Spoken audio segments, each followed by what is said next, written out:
वेद बातमीचा, लढा सत्याचा, निर्भीड पत्रकारितेचा, राजकारणातील महत्त्वाच्या बातम्यांच्या अपडेटसाठी आजच आपल्या YouTube चॅनलला क्लिक करा आणि रोज अपडेट मिळवण्यासाठी चॅनलला सबस्क्राइब करा. नमस्कार, आपण पाहत आहात वेद बातमीचा.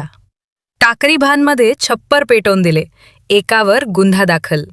श्रीरामपूर तालुक्यातील टाकरी भान येथील कोंबडवाडी परिसरात एका आदिवासी कुटुंबाचे छप्पर पेटवून दिल्याची धक्कादायक घटना सोमवारी सायंकाळी घडली.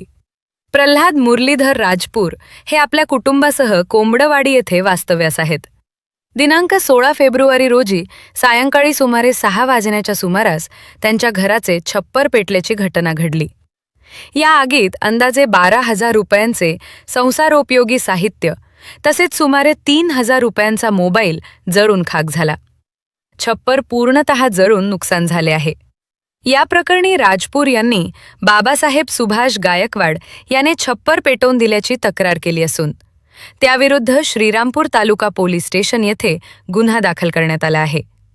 घटनेची पाहणी पोलीस निरीक्षक अरुण धनवडे यांनी केली असून पुढील तपास पोलीस उपनिरीक्षक सतीश डौले करीत आहेत.